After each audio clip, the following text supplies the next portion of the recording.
chroeso I sesiwn hanes uwchgyfrannol I flwyddyn 12 neu unrhyw un ym flwyddyn 13 sydd yn ail-eistedd. Croeso mawr I chi heddiw. A y bwriad heddi ydy jyst sicrhau bod gyda ni y sgiliau sylfaenol ar gyfer llunio traethawd sy'n mynd I bwrw y gofynion ar gyfer y bandiau uwch yn yr arholiad. Felly, fel chi'n gwybod, Mae'ch athrawon chi'n cael dewis o blith nifer fawr o testunau gwahanol. Bosib y fwyaf poblogaidd ydy Llywodraeth Gwrthryfel a Chymdeithas yng Nghymru a Lloegr, tua 1485 I 1613. Ond yn amlwg, newn ni edrych ar hyn mewn ffordd fwy patrymau ac yn y blaen mwyn sicrhau, hyd yn oed os ych chi'n gwneud Llywodraeth Chwyldro Chymdeithas yng Nghymru a Lloegr, neu gwleidyddiaeth protest y diwygio, gwleidyddiaeth a pobl a chynnydd ac yn y blaen, bod y sesiwn yma yn berthnasol I chi hefyd. Felly newn ni ddefnyddio amrywiaeth o unedau ar gyfer yr enghreifftiau. Felly peidiwch â phoeni. So fi ddim eisiau chi I adael y sesiwn os chi'n teimlo, na fi wneud Ewrop mewn oes o absolutiaeth a chwyldro. Mae dal yn berthnasol I chi. Felly, syml iawn, sylfaenol iawn. Os ych chi'n eich chael hi'n anodd am eich yn dweud, ti dal ddim wedi mireinio yr gallu I sgwennu traethawd. Dyma beth yw'r sylfaen. Os ni'n gobeithio bod amhelaeth o ddisgyblion di hwnt i'r sylfaen erbyn hyn. Rhaid chi jyst yn sticio I hwn, bys fe'n eitha becanyddol, bys fe yn anodd i'r ymynediad i'r bandiau uwch. Ond yn bendant mae hwn yn man cychwyn da iawn I chi os ych chi yn gobeithio cael y sylfaen yna. Sicrhau bod chi yr strwythyr mwyn cael mynediad i'r bandiau uwch. Mae disgyblion yn wedig ar ôl ti gau. Chi'n hoff iawn o'r strwythyr. Nawr ni ddim rili yn hoffi'r strwythyr I chi yn uwchgyfrannol hanes, ond mae hwn yn fan cychwyn da iawn I chi. Felly cyflwyniad. Chi'n mynd ati ddangos i'r arholwg, nid mewn ffordd bod chi yn dweithio nhw gwmpas beth oedd yn digwydd, ond jyst mewn ffordd, fi'n rili deall beth oedd yn digwydd yn y cyfnod. Fi'n deall ychydig o beth oedd yn digwydd o gwmpas yr digwyddiad yma, neu'r polisi yma, neu'r ddeddf yma. A wedyn chi'n ateb y cwestiwn. Mae Cybac yn y blynyddoedd diwethaf wedi rhoi yr cyngor I ni, bod nhw eisiau gweld chi'n ateb y cwestiwn yn y cyflwyniad. Ond yn sicrhau bod gyda ni ateb cyflawn, a na I ddod nôl at hynny, ond beth ni wir eisiau sgoi ydy bod y traethawd yn darllen fel paragraffau, bod e'n darllen mwy fel un traethawd cyflawn. Felly, hyd at yn hanesyddol, chi dweud, dyma'r polisïau wedi cael eu basu yn y cyfnod, dyma'r problemau yr arweinydd hyn yn ei wynebu, dyma'r heriau economaidd. So chi jyst yn bach o cig ar yr asgwm hwnna. Nawr eto, allwch chi sgwennu traethawd cyfan ar y cyd-destun fi'n siŵr, ond jyst rhyw pwt bach fyna, achos chi moyn symud ymlaen I cwestiwn dan sylw. Ac yna chi'n gallu ateb y cwestiwn. Nawr, os ni'n argymell I fy'n ysgrifennu ni dweud, os ydych chi'n bai, mae'r cwestiwn, os mae'r cwestiwn gweithio polisi economaidd, Harry'r seithfed oedd ei lwyddiant mwyaf, heb os ydych chi'n bai, polisi economaidd Harry oedd ei brif lwyddiant oherwydd hyn, hyn a hyn. So jyst rhyw pwt bach I ddweithio'r arholwg, dyma be fi'n credu. A wedyn chi'n mynd ati draddodi, so chi'n edrych ar y mater dan sylw. So os ni'n sticio gyda'r cwestiwn fel, a'i polisi economaidd, bla bla bla oedd ei brif lwyddiant, chi'n mynd ati drafod y polisi economaidd yn gyntaf. Nawr peidiwch da chi, a na gyfeirio nôl at hyn, sawl gwaith, chi'n gweld nifer fawr enghreifftiau. Peidiwch newid y cwestiwn. Mae ambell I ddisgybl yn meddwl, fi ddim yn gwybod unrhyw beth am y polisi economaidd. Fi jyst yn mynd I newid y cwestiwn, mynd I sôn am ei polisi crefyddol. Wel, chi ddim yn ateb y cwestiwn. Mae ddim yn gofyn I chi beth oedd brif lwyddiant Harry'r seithfed dwedwch. Mae'n gofyn, a'i polisi economaidd Harry oedd ei brif lwyddiant. Maen nhw'n gwestiynau hollol gwahanol. A os ych chi yn anwybyddu y mater dan sylw, sef y polisi economaidd, chi ddim yn ateb y cwestiwn o gwbl. Felly mae wir angen sicrhau bod chi yn ateb y cwestiwn. Does dim angen cytuno gyda'r cwestiwn o bellffordd, ond mae angen ei siŵr bod chi'n ateb y cwestiwn. A wedyn chi'n dod mewn â ffactorau eraill. Yn amlwg gall hwn fod yn eitha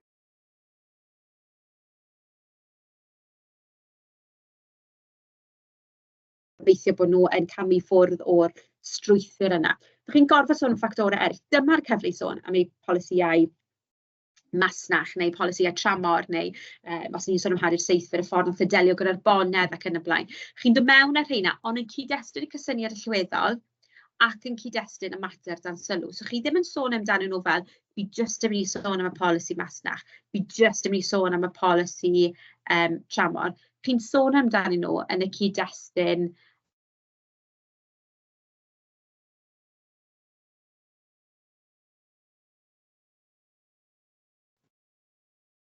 a mae hyn yn bwysig iawn, achos eto, mae gen chi cap ar y bandio, os na chi'n pwyso mesur yn erbyn y mater dan sylw, ac os nag chi'n sôn am y cysyniad y llwyddiant llwyddiannus, pa mor llwyddiannus. Oedd e'n llwyddiannus iawn, oedd e'n ychydig o lwyddiant, oedd e'n fethiant yn hir dymor oedd e'n llwyddiannus ac yn y blaen. Ac wedyn mae rhaid chi ddod i gasgliad cryf, chi angen bron iawn perswadio'r arholwr bod chi'n gywir. Okay? Peidiwch cwmpa mewn y trap o iaith perswad tygau, okay? Ond chi angen dangos i fi, neu bos o gynnu eisiau bod chi'n argyhoeddiadol. Fi ddim eisiau eistedd ar y ffens, fi ddim eisiau casgliad yn gweud, wel, ie, gallech chi ddweud o polisi economaidd oedd ei brif lwyddiant, ond hefyd gallech chi ddweud taw polisi masnach oedd ei brif lwyddiant. A dyna fi eisiau clywed eich ateb chi. Mae'r ateb cyfan fod yn ateb sy'n treiddio trwyddo. A bod e'n cyd-fynd gyda gweddill y treiddio. Peidiwch, please, dweud yn y cwestiwn bod chi'n meddwl trwy bolisi economaidd ydi brif lwyddiant, a wedyn yn y casgliad eto wedi gweld hyn sawl gwaith, ond wedi meddwl yn peth fi wedi newid, meddwl, felly fi'n meddwl taw i bolisi tramor ydi brif lwyddiant. Un ateb cyflawn i'r ateb yma, a mae'n bwysig iawn bod ni yn sicrhau bod yr ateb yna yn gyflawn, a bod e ddim jyst yn gyfres o baragraffau. Felly, ymlaen at band 4. Nawr, mae croeso mawr i chi, yn amlwg chi'n gwylio honno, mae croeso mawr i chi wasgu pause, ond croeso mawr i chi wneud screenshot o hon. Mae hwn jyst yn rhywbeth fi wedi wneud fy ysgyblion i ddangos i nhw. Mae geiriad y bandiau yn gallu bod ychydig yn gymleth weithiau i'w ddeall. So mae hwn jyst yn symleiddio yr geiriad. Okay? So yn y golwg yn canol, mae gyda ni be bys ni'n dweud wrth fy ysgyblion ni. So, mae Cybac yn gofyn i chi arddangos a threfnu gwybodaeth hanesyddol gywir perthnasol yn manol. Be bys ni'n gofyn i fy ysgyblion ni ydy defnyddio gwybodaeth a ffeithiau hanesyddol cywir. Hynny yw bod nhw ddim yn dechrau sôn am rhyfel oer os maen nhw'n trafod y dyduriaid, bod o fewn y cyfnod hanesyddol cywir, gydag ffeithiau dyddiadau ystadegau hanesyddol cywir. Okay? Nawr eto, fi ddim eisiau narratif fi ddim eisiau chi dweithio ni popeth chi'n gwybod am polisi economaidd, neu popeth chi'n gwybod am ryw ddigwyddiad penodol. Mae angen bod e'n cyd-destun y cwestiwn. Okay? Ond chi'n gallu cefnogi eich safbwynt chi gyda'r ystadegau a'r ffeithiau yma. Dyma ôl eich adolygu chi mewn gwirionedd. Mae hefyd yn gofyn i chi yn Cybac, os chi'n edrych ar yr ail bwynt yn y golwg yn pella yma, canolbwyntio ar y cysyniad allweddol yn y cwestiwn a osodwyd ac yn dangos tystiolaeth o ddealltwriaeth trwy gynnig, dadansoddiad ac esboniad dilys. Hyd yn oed ni fel athrawon, mae hwnna'n eitha eiriog, felly be fys ni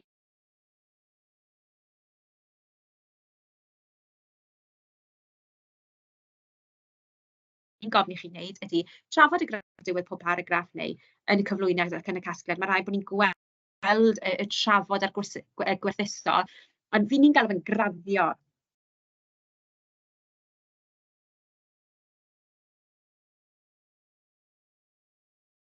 Yn fy ysgol i, so llwyddiannus iawn,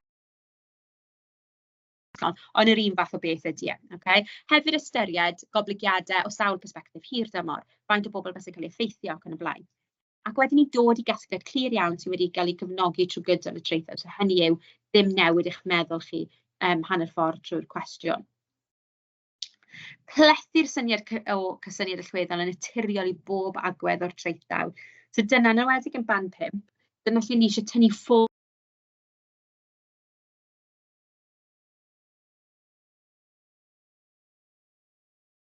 iawn achos hyn a hyn.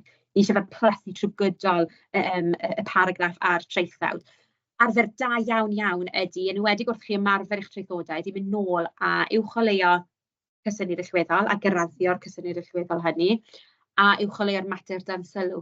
A weithiau beth chi'n gweld yw bod yna batrwm yn ymddangos. Yn enwedig ar gyfer y band uwch, ni eisiau symud i ffwrdd o'r ochr fecanyddol yna, a ni eisiau gweld bod y gair, os mae'r gair yn gofyn am llwyddiant, bod ni'n gweld hwnna trwy gydol y traethawd, a os mae'n gofyn am pa mor chwyldroadol, bod ni'n gweld y gair chwyldroadol neu geiriau tebyg trwy gydol y traethawd. Yn yr un modd gyda'r mater dan sylw, dyle bod ni ddim jyst yn gweld mater dan sylw yn y baragraff mater dran sylw ac yn y casgliad, ni eisiau gweld y trwy gydol achos dyna di'r pwyso mesur nôl ymlaen.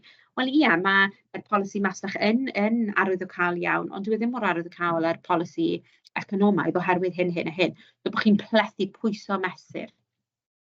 Okay? So mae croeso chi edrych drwy hwn, a be mae fy nisgyblion ni wedi dweud, ydy maen nhw'n teimlo lot yn gliriach o beth sy'n ddisgwyliedig ohonyn nhw o'r golfn canol yna, jyst symleiddio be mae Quebec wedi dweud, yr un peth ydy yn y bôn. Band 4 yr un fath o beth fan hyn, so na i adael i chi, na i ddim gwastraffu eich amser chi yn darllen drwy hwn, ond na i adael i chi fynd ati i ddarllen hwn yn amser chi eich hunain. Be mae fy nisgyblion ni'n wneud hefyd ar ôl sgwennu traethawd, ydy maen nhw'n uwcholeuo ar darn, maen nhw'n gweld yn glir bod nhw wedi wneud, maen nhw'n gwybod wedyn, fi angen i siŵr bod fi'n dod i gasglu'r clir ar diwedd y traethawd, neu fi ddim wedi pwyso mesur yn erbyn y testun neu'r mater dan sylw. Fi angen wneud hwnna tro nesaf. Mae hwn yn arfer da iawn. Mae'r man bethau yma, ni chi bron yn gallu hyfforddi eich hunan i sicrhau bod chi'n bwrw'r nodweddion. Felly, cwestiwn i chi, ai ymhonwyr oedd brif bygythiad Harri'r Seithfed? Nawr, fel fi'n dweud, dos dim ots os chi ddim yn astudio tuduriaid. Bydd yn gofyn i chi mater dan sylw ydy'r ymhonwyr. Y cyfnod hanesyddol yn amlwg ydy Harri'r Seithfed. Weithio mae Quebec ychydig yn fwy heriol, achos beth maen nhw'n mynd ati i wneud ydy maen nhw'n rhoi dyddiadau falle teynasu'r Harri'r Seithfed. Dyna lle mae angen ôl adolygu. A dyna lle trap falle beth ni'n dweud, mae lot o disgyblion yn wneud ydy'n nghofio adolygu dyddiadau pryd mae pobl yn arwain ac yn y blaen, achos mae Quebec weithio o bryd i'w gilydd yn gallu bod yn gallu gosod cwestiynau chydig yn fwy heriol mwyn rhoi'r her yna i chi i ddangos bod chi wedi adolygu. Dyma casgliad i chi. Okay? Nawr, dyle bod ni'n gallu gweld o'r casgliad beth ydy'r traethawd beth ydy'r traethawd yn ei gyfanrwydd. Dyle bod ni'n gallu gweld yn eitha clir beth yw safbwynt yr ymgeisydd, a be maen nhw'n meddwl o'r cwestiwn jyst o'r casgliad. Dyle bod ni'n gallu gweld hwnna'r cyflwyniad a'r casgliad mewn gwirionedd. Felly, cawn weld pa fath o gasgliad yw hwn. I grynhoi, mae'n rhaid yn gasgliadau go iawn o disgyblion sydd wedi astudio gyda fi, felly cawn weld. I grynhoi, credaf yr ymhonwyr oedd prif peryg i linach Harri'r Seithfed. Mae'n gweud prif peryg, gomys rhywun peth o gweud bygythiad yn dydy, so maen nhw'n sôn am y mater cysyniad rhychweddol. Achos roedd nifer o'r bonedd a chefnogwyr y teulu Efrog yn gweld Wobec a Thimnel fel ffordd o gael gwared ar Harri a gosod arweinydd oedd yn ffafrio bwriadau nhw yn lle. Bydd ymateb Harri iddynt yn un effeithiol llwyddiannus oherwydd gwledydd eraill mwyn ennill cefnogaeth nhw iddo ac i sicrhau nad oeddent yn cynnig lloches i ymhonwyr yn ogystal â thrin bonedd yn llym trwy ddefnyddio ymrwymiadau a bondiau. Chydig yn hirwyntog o bosib, ond yn y bôn mae'r cynnwys yno. Mi roedd wedi cosbi'n deg, ond dal wedi dangos roedd yn gallu trin gwrthwynebwyr yn llym gan sicrhau llinach y tuduriaid efo awdurdod cryf ac am cael eu parchu gan gweddill bonedd. Nawr, mae'r esgyrn yna, mae yna ambell i beth gallwn ni wneud i wella hwn. So'r frawddeg ola yr enghraifft, yn hytrach o gweud, mi roedd wedi cosbi'n deg, fe gallwch chi frawddeg yna chydig a dweud, mae'n amlwg roedd yn gweld fel bygythiad mawr oherwydd roedd wedi sicrhau fod wedi cosbi'n deg, ond dal wedi dangos roedd yn gallu trin gwrthwynebwyr yn llym a chadw ei statws yr enghraifft. Mae jyst mireinio dechrau'r frawddeg fyna yn gwerthuso, yn mynd ar y frawddeg o fod yn narratif i werthusiad. Enghraifft arall fan hyn ydy, mae'r frawddeg canol yn hirwyntog iawn. Yn ogystal â thrin y bonedd yn llym trwy defnyddio ymrwymiadau a bondiau. Gwelir y fygythiad enfawr oherwydd roedd wedi sicrhau bod wedi trin y bonedd yn llym defnyddio ymrwymiadau a bondiau. So chi'n mynd â brawddeg o fod yn narratif i fod yn werthusiad, a mae hynny yn gwella eich gwaith chi'n sylweddol. Mae jyst yn rhywbeth i chi ystyried, falle ewch nôl trwy chi'n draethodau, yw ymarfer ar gyfer yr arholiad yma ddim yn golygu bod chi'n sgwennu traethawd ar ôl traethawd ar ôl traethawd. Mae hyd yn oed jyst mynd nôl a mireinio, tweacio pethau yn eich hen draethodau chi o bosib yn mynd i elwa chi. Mae'n i'r arfer o fod yn werthusol yn hytrach na jyst cyflwyno narratif. Pa mor llwyddiannus oedd Harri wrth ddelio gyda'r bonedd? Casgliad arall i chi. Felly, ar y cyfan, roedd Harry Seithfed wedi llwyddo i ddelio'r bonedd. Eto, nid fi sydd wedi sgwennu hon. Ni llwyddodd unrhyw un i gymryd y goron wrtho na ymyrryd yn ei bwer. Roedd yn lwyddiannus iawn yn ei dirnasiad,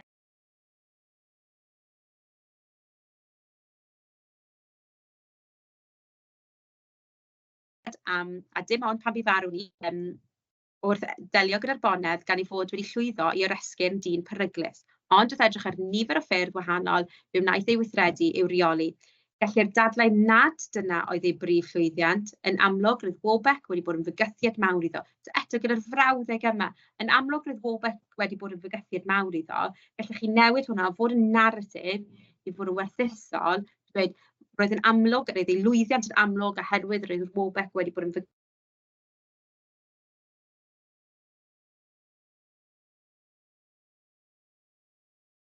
mawr iddo, ond gan bod ei fesurau cyn werthusol, mae'n gwella'ch gwaith chi yn sylweddol. So eto, ymarfer ysgrifennu brawddegau werthusol yn hytrach na narratif. A wedyn ei adael i chi i ddarllen hwn, a ddim ddarllen hwn, mae hwn yn un hirfau. A'i torri ar Ifain oedd y newid crefyddol mwyaf chwyldroadol rhwng 1519 i 47. Okay? So, beth sy'n arfer da iawn, mae'n ddigon enghreifftiau ar gael gan eich athrawon, fi'n siŵr, neu gen i fan hyn ar y cyflwyniad yma, sy'n rhoi cyfle i chi falle i fynd nôl a mireinio a tweetio pethau a sicrhau bod yr frawddegau yn werthusol, uwcholeuo y mater dan sylw, uwcholeuo'r cysyniad allweddol ac yn y blaen. Roi'r cyfleoedd yna i chi fynd ati i ymarfer hynny. So, petawn i'n chi, bys ni yn gwasgu pause ar hwn, wneud screenshot, a mynd ati i werthuso hwn. Bron iawn fel bys y athro yn marcio eich gwaith chi a meddwl, ti ddim wedi sôn am y mater dan sylw digon, ti ddim wedi sôn am y cysyniad allweddol yn ddigonol. A mae hwnna yn y pen draw wedyn yn helpu chi feddwl am sut mae strwythuro traethawd. A'i torri ar Ifain oedd y newid crefyddol mwyaf chwyldroadol yn 1519-1547. Yn ystod teyrnasiad Harri'r 8fed, roedd yn nifer o newidiadau crefyddol sylweddol oedd yn chwyldroadol, ond yr un mwyaf chwyldroadol o torri ar Ifain, cefnogaeth y pab. Wel, yn glo iawn, fi'n gwybod yn union beth ydy safbwynt yr unigolyn yma. Mae'n argyhoeddiadol, does dim eistedd ar y ffens nag unrhyw beth. Okay, mae'n argyhoeddiadol, mae'n glir, a wedyn mae'n mynd ati i gefnogi y safbwynt, oherwydd mae'n dweud bod nifer o ferion wedi newid, bod traddodiadau wedi newid yn sydyn, a bod hwnna'n sioc enfawr i'r cyfnod, a y newidiadau o ran galluogi fe i gael ysgariad ac yn y blaen, a parhau gyda'r teyrnasiad y dyluriad, sef yn amlwg Elizabeth. Felly mae'n glir iawn, bod na wendidau yn y cyflwyniad yma, mae'n argyhoeddiadol iawn, a dyna sut chi angen meddwl am hwn. Okay? So dim ots bod Bob dros nesaf chi'n dweud, na, fi ddim yma bod hwn yn chwyldroadol o gwbl. Ni'n bet bod chi'n gallu cyfiawnhau eich ateb, o bosib bydd yr ddoi ohonoch chi'n gallu cael yn gwmws yr un marciau. Felly, o ran casgliad, y pethau sydd angen i chi wneud ydy sicrhau bod chi'n argyhoeddiadol. Un o'r hoff eiriau, mae fy nisgyblwydd ni'n clywed.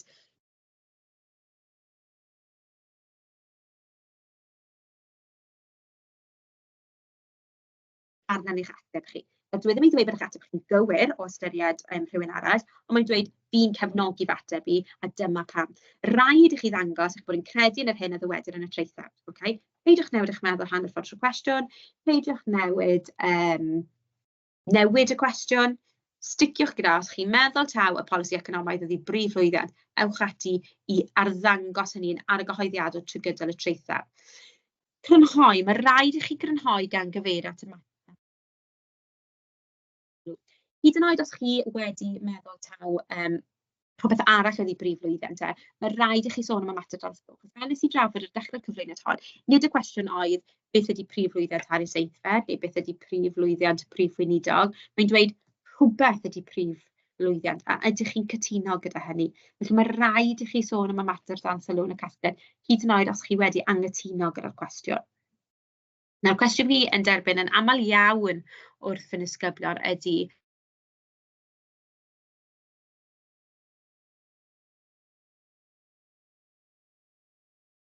yn mynd i dderbyn Felly cyfiawnhau eich ateb yn gallu trafod yn soffistigedig ac yn y blaen, mae'r gwmws yr un atebion yn mynd i fod, marciau yn mynd i fod ar gael i chi.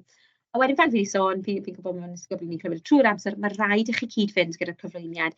Newch yn siŵr bod y casgliad yn sôn am peth tebyg i'r cyflwyniad. Peidiwch newid eich meddwl hanner ffordd trwy'r traethau. Hyd yn oed lan fan hyn, os ych chi newid eich meddwl, sdim ots, mae rhaid i chi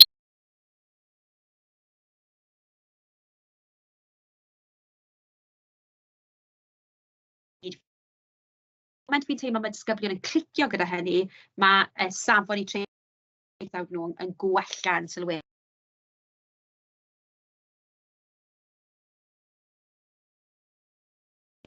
Strwythur mecanyddol iawn sydd fan hyn. So mae hwn i bobl sydd wir ar ddechrau eu taith nhw o ran sut i galluogi chi ateb y cwestiwn.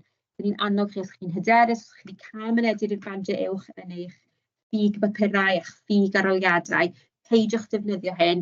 Mae hyn ond i disgyblu sydd dal yn ei chael hi'n anodd i strwythuro cwestiwn arholiad. Felly'r cyflwyniad. So mae hwn yn dechreuadau brawddegau a na i esbonio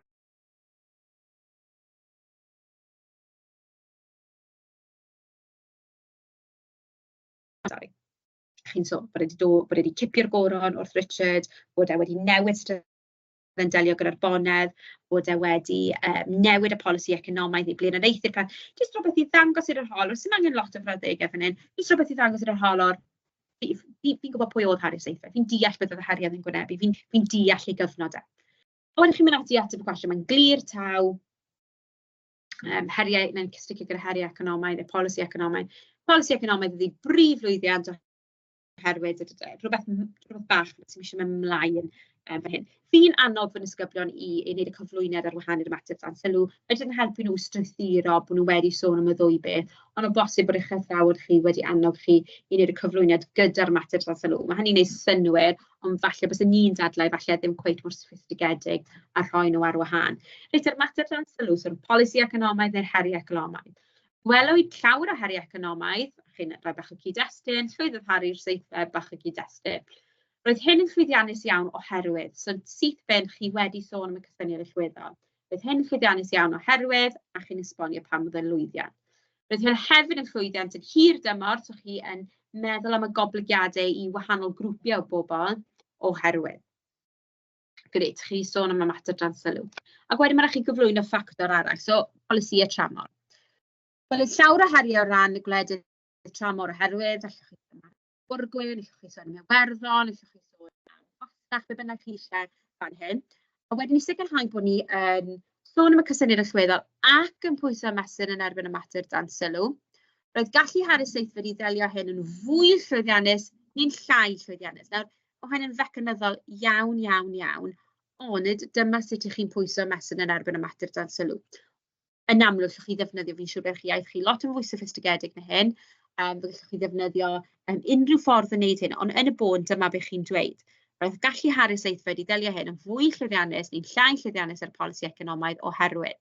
Hefyd, roedd gallu Harry Sylfaenol i ddelio hyn yn fwy llwyddiannus neu'n llai llwyddiannus ar polisi economaidd oherwydd. Allai ddim pwysleisio gymaint bod hwn yn fecanyddol ac yn sylfaenol iawn, ond fe geith hwn mynediad i'r bandiau is i chi. Mae neud rhywbeth yn fecanyddol sy'n ni'n dadlau yn well na yn hollol sôn am y narratif neu yn hollol colli'r ffocws y cwestiwn. Mae angen sôn am ffactor arall, sicrhau y tifedd i'r goron. Gwelwyd llawer o heriau o ran sicrhau y tifedd i'r goron. Gallwch chi sôn am y ffaith bod wedi priodi Elizabeth o Efrog. Gallwch chi sôn am y ffaith bod wedi uno'r teuluoedd, bod gyda fe hawl gwan dros y goron, be bynnag. Roedd gallu Harry Sylfaenol i ddelio gyda hyn yn fwy llwyddiannus neu llai llwyddiannus polisïau economaidd oherwydd. Chi'n mynd ati draddodi hynny, ac wedyn yn amlwg chi'n neud e unwaith eto. Fyswn ni yn ddelfrydol yn gobeithio bod e ffactor ychwanegol gyda chi, ond mae hwn yn ddigon. Os ych chi'n gorffen y frawddegau i ffwrdd, mae hwn yn ddigon i gael mynediad i'r bandiau is yn bendant. A fel ni'n dweud, osgoi falle colli'r holl marciau, achos bod chi wedi jyst colli trywydd yn gyfan gwbl. A casgliad, fy hoff ddechreuad i gasgliad, neu bos ag on i bai, mae'n argyhoeddiadol, mae'n glir, iawn.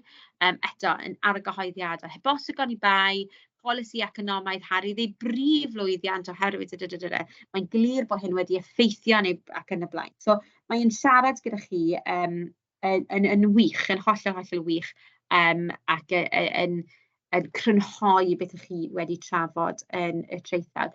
Ond fel i ni'n sôn, ni wir eisiau sgoi hyn yn hir dymor, rhywbeth mor fecanyddol hyn. Mae hwn jyst yn fan cychwyn i chi allu datblygu. Nawr, fi wastad yn rhoi hwn ar y sgrin pan mi'n gofyn i fy nisgyblion i ateb cwestiwn arholiad. Bysa fe'n arfer da o bosib i chi jyst rhoi hwn ar y sgrin os ych chi'n gorfod sgwennu traethawd adre. Jyst chydig o ddechreuadau brawddegau dadansoddol i'n cadw ni i ffwrdd o'r syniad yma o just sôn am y narratif. Ni moyn fod yn werthusol, ni moyn sôn, ni moyn fod yn ddadansodol. Yn wahanol i'r mater dan sylw, yn wahanol i'r ddeddf yma, yn wahanol i'r ddigwyddiad yma, yn wahanol i'r polisi yma. Mae hwnna'n ddadansodol, chi'n pwyso mesur. Ceisiwch ysgoi, cwbl o bethau fi'n marcio arliadau, ffug arliadau blwyddyn 19. Cwbl o bethau i'w ysgoi. Chifo, yn gyntaf, yn ail, yn drydydd, pan chi'n dechrau off y brawddeg, mae hwnna'n fecanyddol iawn. Okay? Ar y llaw arall, eto, dyw hwnna ddim yn pwyso mesur, mae hwnna'n cymharu, chi'n pwyso mesur. So mae yn wahanol i, lot yn well na ar y llaw arall, achos chi'n pwyso mesur yn hytrach na cymharu. Mae'n deg i ddweud, rhaid ystyried effaith, wrth ystyried dylanwad, wrth gwrs rhaid cofio, yn bendant gweld y canlyniadau hir dymor i tymor byr, yn bwysig iawn, yn arwyddocaol iawn, oherwydd gweld newidiadau mawr ar raddfa bach, gweld effeithiau am flynyddoedd maith, roedd y polisi yma yn drobwynt, heb os yn drobwynt, mae hwnna'n arwyddocaol iawn, y dylanwad yn enfawr o'r bolisïau neu penderfyniadau, gellir dadlau bod hyn wedi effeithio'n sylweddol ar. So beth ni'n dod i'r arfer ar, felly hyd yn oed sgwennu mwy, mae hen ddigon o ddechreuadau brawddegau dadansoddol, rwy chi'n meddwl am frawddegau dadansoddol, bod chi'n sgwennu nhw lawr, a bod gyda chi hwnna wrth eich ochr chi pan chi'n ymarfer sgwennu traethawd neu ymarfer tasgu yn y dosbarth. Achos yn y pen draw, bydd hyn yn golygu ydy bydd yn dod yn rhan o'ch natur chi. So fel nes i sôn ar dechrau y sesiwn, hyfforddi chi na ni feddwl mewn ffordd penodol, hyfforddi chi na ni fod yn dadansoddol ac yn werthusol. Mae bron iawn tygau wedi hyfforddi chi i gofio ffeithiau, cyflwyno naratif a cyflwyno gwybodaeth. Ni'n gofyn am sgil hyd yn oed fwy estynedig nawr, ond mae'n rhaid cam i ffwrdd o'r sgil naratif yna a fod yn dadansoddol ac yn werthusol. Felly, mae rhoi hwn wrth ochr, mae sicrhau bod hwn wrth law a bod chi yn raddol bach falle yn agosach at yr arholiad yn dibynnu llai arno. Chi'n hyfforddi chi'na'n i ateb mewn ffordd dadansoddol sy'n wir yn mynd i elw chi yn y pen draw. Felly, ychydig o bethau i gofio, dadlau'n union y cysyniad hanesyddol, dadansoddi'r materion sy'n gysylltiedig. Os ych chi'n mynd off track a sôn am rhywbeth sy'n tu hwnt i'r cyfnod hanesyddol, neu sôn am rhywbeth sydd ddim yn gysylltiedig, neu di camdehongli'r cwestiwn, fe newch chi yn amlwg methu allan ar y cyfle i ennill lot fawr o farciau. Arfer da arall, fi'n gofyn i fy nisgyblion i wneud nifer fawr ohonyn nhw'n dod o deuluoedd i Cymraeg, fi'n gofyn iddyn nhw gyfieithu'r cwestiwn, jyst yn gloi yn eu pen nhw. Okay. A'i polisi tramor Harry Seithfed oedd ei brif llwyddiant, mae'n mynd i fod yn anodd i fi. Was Henry VII's foreign policy his main success or his biggest success?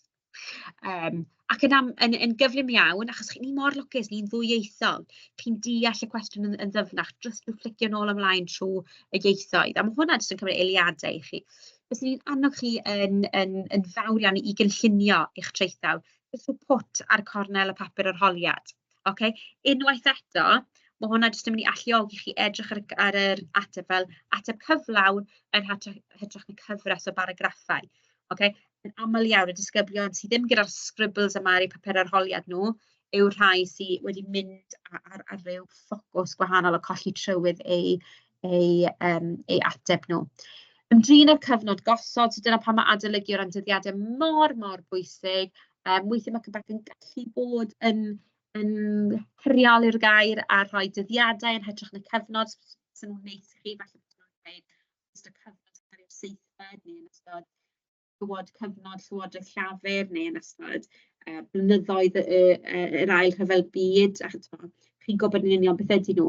Falle nhw'n fod yn chydig o fwy sneaky a dweud rhwng y cyfnod 1939-1945, a mae'n disgwyl bod chi'n gwybod o dyna ydy blynyddoedd yr ail rhyfel byd. Okay? So mae'r ôl adolygu yna yn wir yn bwysig gyda dyddiadau. Chi ddim eisiau bod yn eistedd mewn arholiad, straffu amser a meddwl, pa flwyddyn dath Harri'r 8fed i bŵer, pa flwyddyn dath y Llywodraeth yma i bŵer. Dyle bod rheina yn bethau eitha hawdd i'w ddysgu, yn enwedig gyda yr quizzes ac yn y blaen ar-lein. Mae'n digon o ffyrdd i ddysgu nhw. Felly, ffordd bach hyfryd i adalu, mae yna rhyw 5 munud i'r ôl. Ffordd hyfryd i adalu ydy adnabod y cysyniad allweddol. Mae hwn yn rhywbeth hawdd iawn chi'n gallu gwneud jyst i gallu adnabod y cysyniad allweddol yn gyflym. So, mae gyfres o gwestiynau i chi, mae rhai ohonyn nhw yn ymwneud gyda, na maen nhw oll yn ymwneud gyda y tuduriaid o beth fi'n gweld. A hyd os chi ddim yn astudio tuduriaid, dyle bod chi'n gallu adnabod y cysyniad allweddol. Y dylanwad mwyaf ar agwedd y Llywodraeth tuag at lodi a chrwydraeth oedd ofn trosedd yn y cyfnod 1495 i 1601. So, ddim cweit yr un.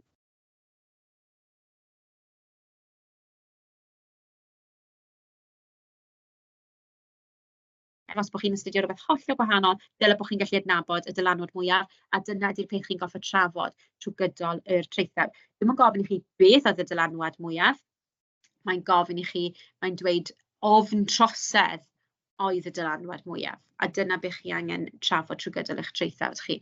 Yn yr un modd, i ba raddau roedd grym cynyddol y Senedd yn cynrychioli'r datblygiad mwyaf arwydd y cael mewn gwleidyddiaeth. Y cysyniad allweddol ydy datblygiad mwyaf arwydd y cael. Ffantastig, a dwi ddim yn gofyn i chi beth oedd y datblygiad mwyaf arwydd y cael. Mae'n dweud grym cynyddol y Senedd oedd y datblygiad mwyaf arwydd y cael. Okay. I ba raddau ydych chi'n cytuno mai twf trefi oedd y datblygiad mwyaf arwydd y cael, eto datblygiad mwyaf y cael, mae hwnna'n un bach hawdd. Reit, yr un nesaf, a'n galw am lywodraeth gref yng Nghymru oedd y bennaf gyfrifol am y deddfau uno yn y cyfnod 1500 i 1543. Mae'r un oll yn gyn gwestiynau, nes i just copio'r rhain o'r wefan cybac. Ac yn bennaf gyfrifol ydy'r cysyniad allweddol. Eto, dim yn gweud beth oedd yn bennaf gyfrifol am y deddfau uno, mae'n dweud galw am lywodraeth gref yng Nghymru oedd yn bennaf gyfrifol. Pa mor llwyddiannus oedd y gorau yn delio'r bygythiad y brotest a gwrthryfel yn y cyfnod, eto llwyddiannus fan hyn. Okay? So mae nifer fawr o bethau, allwch chi ymarfer adre, gallwch chi jyst mynd ar wefan cybac, fe gallwch chi fynd ati i dewis y dethau fel cwbl gyn bapurau, jyst mynd ati a uwcholeuo cysyniad allweddol, uwcholeuo'r mater dan sylw. Does dim ots, does dim tat yn ots bod chi ddim wedi astudio yr uned yna, yr ymarfer y cysyniad allweddol sydd yn bwysig. Felly'n gyflym iawn, beth sydd angen i chi ysgoi? Rhestru neu alw i gof am rediad y ffactorau. Nid stori o hwn, chi ddim yn mynd yn gyntaf, nath hyn ddigwydd, yn ail, nath hyn ddigwydd, yn drydydd, nath hyn ddigwydd. Dim dyna'r sgiliau ni'n edrych arni o ran hanes. Ateb strethuredig iawn. Okay, fi'n gwybod fi wedi dangos ateb strethuredig i chi, ond chi eisiau yn y pendraw tynnu ffwrdd o hynny. 2 hanner traethawd o blaid ac yn erbyn, ie, fi'n meddwl bod wedi bod yn llwyddiannus achos hyn, ond ar y llaw arall, oedd ddim yn llwyddiannus achos hyn. Tegau o hwnna, dwi'n wedi wneud gyda uwch gyfrannol hanes, mae hwnna lot yn rhy syml. Ni'n edrych ar ffactorau pwyso mesur fan hyn. Cyfres o is-farnau am ddigwyddiad, iawn, eto narratif. Ni'n sicrhau bod pethau yn gysylltiedig gyda'r cysyniad allweddol. Ymdriniaeth rannol neu gyfyngedig. Sicrhewch bod chi'n sôn am y cyfnod cyfran yn enwedig yn adran B.